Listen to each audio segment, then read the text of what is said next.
Quantos de vocês já participaram de uma ministração de cura interior ou libertação?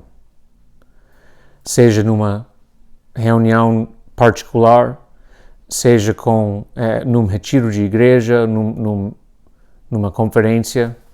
Levanta a mão. Eu sim, muitos. Eu já tive o privilégio de trabalhar com tantas igrejas diferentes e experimentar ministrações transformadoras na minha vida em vários contextos, pentecostais, tradicionais. Deus ministrou o meu coração através de pessoas da igreja católica, da igreja ortodoxa, de várias pessoas do reino de Deus. Judeus já ministraram na minha vida. E hoje o que eu quero compartilhar é sobre o que eu tenho experimentado e eu creio que seja o fator principal na minha própria libertação e cura interior. Agora, só queria primeiro citar alguns elementos fundamentais na minha experiência dessa área de cura interior e libertação. Eu queria falar sobre 4 coisas. Primeiro, discernindo onde nós temos feridas, discernindo onde há pessoas que nós precisamos perdoar. Pode ser até perdoar a Deus, não que Deus tenha nos ofendido ou feito alguma coisa errada, mas às vezes a gente guarda rancor contra Ele, a gente tem que reconhecer isso. A gente pode estar guardando rancor e ódio contra nós mesmos, mas identificando essa amargura. Segundo, seria assim, pedindo perdão de pecados ocultos em nossas vidas. O pecado de guardar ressentimento é um dos mais despercebidos na nossa vida. Mas pode ser outros pecados também, mas para poder ser curados, nós temos que identificar nosso pecado e pedir perdão. Uma terceira área seria perdoar as pessoas que têm nos machucado. E uma quarta área seria você e eu chegarmos à revelação sobre a nossa identidade em Cristo. Revelação no sentido geral da palavra de Deus, sobre quem Deus é, mas de modo geral sair das trevas, do engano, para a luz. Então são 4 áreas que em todas as ministrações de cura interior, libertação que eu participei, sempre tem esses fatores, né? Alguns enfatizam uns mais que outros, né? Mas parece que sempre tem esses ingredientes, entre outros. Mas eu queria falar para vocês que, para mim, talvez o versículo que mais seja fundamental na minha experiência de cura interior e libertação seria Filipenses 4:8, onde diz: tudo o que for verdadeiro, tudo o que for nobre, tudo o que for correto, tudo o que for puro, tudo o que for amável, tudo o que for de boa fama, se houver algo de excelente ou digno de louvor, pensem nessas coisas. Eu não sei se você lembra aquele filme de 2001, Uma Mente Brilhante, com o Russell Crowe.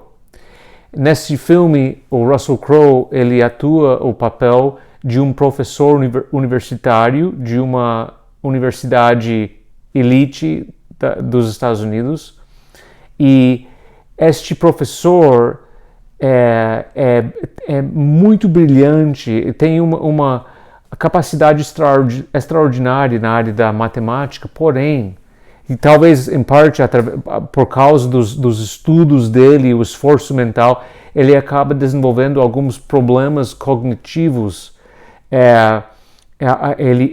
Ele sofre de alucinações constantes, pessoas que ele vê e conversa com ele que não existem essas pessoas.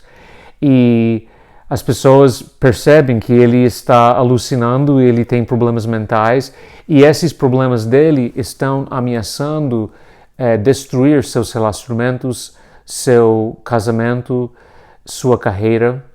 E no filme é muito interessante o que acontece, ele aprende a discernir entre a realidade e essas alucinações, e ele não consegue controlar o que gira em torno dele em termos dessas alucinações. Ele não consegue evitar de ver essas coisas, mas o que ele faz? Ele aprende a ignorar elas. Quando vem essas alucinações, as pessoas conversando com ele, ele aprende a ignorar elas. E ao longo do tempo, essas vozes, essas alucinações vão diminuindo pelo fato, em parte, dele ter ignorado eles. E eu, na minha vida, isso me faz lembrar do processo de libertação e cura na minha vida, porque quando Deus traz luz, quando Deus traz uma experiência transformadora, um curso de cura interior, uma ministração específica, onde Deus me leva a não só conhecimento, mas experiências transformadoras. Depois disso, por mais que eu tenha aquela experiência do topo da colina com Deus, depois disso, a vida continua. Depois disso, as mesmas mentiras, as mesmas dificuldades vão ainda existir. Não é que a carne vai deixar de contar o que ela conta, né? Os desejos e enganos. Não é que o inimigo da minha alma, o inimigo demoníaco, deixará de falar mentiras só porque eu fui para uma ministração. Mas a diferença é que depois dessa experiência de revelação, dessa experiência de eu receber entendimento sobre os pecados que eu preciso me arrepender deles, das pessoas para as quais eu preciso liberar perdão, das mentiras que eu acreditei sobre a minha identidade. Depois que eu tenho essa revelação transformadora, eu tenho que caminhar nessa revelação, né? E na minha experiência, é igual aquele filme, o Senhor, que não é que ele chegou em algum momento da sua vida a um momento em que ele não tinha que lidar mais com aqueles enganos, mas ele na sua vida, na prática diária, ele aprendeu a discernir entre o engano e a verdade e a ignorar a mentira, a rejeitar a mentira. Então, assim, na minha experiência, talvez 5% da libertação que eu tenho tido na minha vida, eu pessoalmente, agora essa é a minha opinião, eu atribuiria a minha libertação às experiências, aos momentos transformadores de revelação e de cura, e 95% da minha cura e libertação eu atribuiria à caminhada pós-experiência, pós-rompimento, a caminhada em cima dessas verdades. E eu citaria outro versículo que seria assim, o versículo que mais talvez descreve a minha própria ideia de libertação e cura na minha vida, que seria 2 Coríntios 10:5.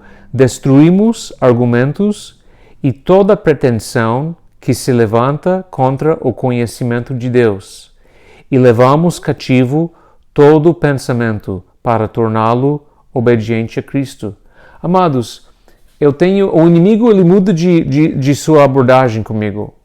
Ele não usa as mesmas mentiras hoje com 44 que ele usava quando eu tinha 34 ou 24 ou 14 anos. Tem coisas que o inimigo lançava contra mim, mentiras sobre a minha identidade quando eu tive 14 anos, que ele não faz mais, porque aquilo não tem mais poder. Mas ele usa outras coisas.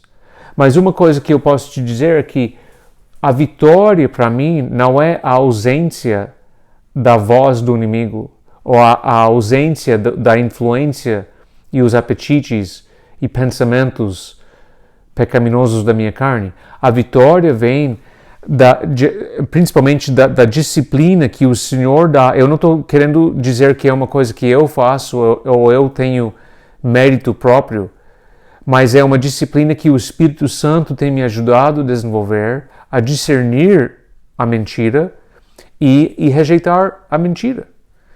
E Paulo, em Romanos 6, Colossenses 3, em outros lugares, Paulo ele descreve muito a responsabilidade do cristão de ele mesmo identificar, ele mesmo entender sua autoridade, sua vitória sobre o pecado e exercer.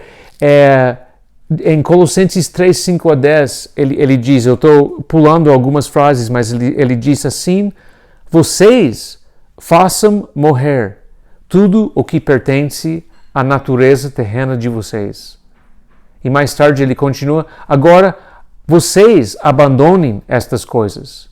E mais tarde, visto que vocês já se despiram do velho homem com suas práticas e vocês se revestiram do novo, o qual está sendo renovado em conhecimento à imagem do seu Criador. Então você vê a responsabilidade individual que Paulo entendia, que Paulo exortava os seus leitores, para que nós pudéssemos entender que não é que um pastor vai fazer para a gente, uma irmã ou um irmão, mas nós é que temos que caminhar.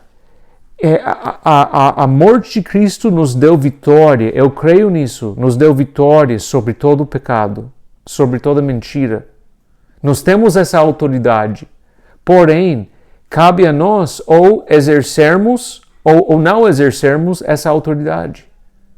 Nós podemos, como Paulo disse em Romanos 6, por mais que agora temos autoridade para caminhar em vitória sobre essas coisas, nós podemos, na nossa vida cotidiana, por mais que recebamos milhares de ministrações maravilhosas e experiências de rompimento espiritual e orações poderosas, nós podemos escolher, depois de cada uma dessas experiências, voltar ao vômito, como o cão, voltar aos velhos caminhos.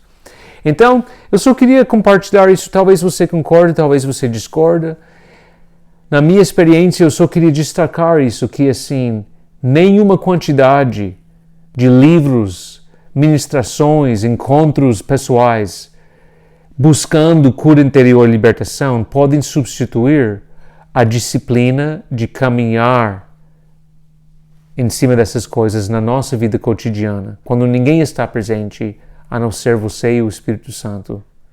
Mas com o Espírito Santo, você tem tudo o que você precisa. Caminhe em cima dessas verdades e aos poucos, dia por dia, hora por hora, às vezes minuto por minuto, nós estamos chegando à vitória cada vez mais. Amém.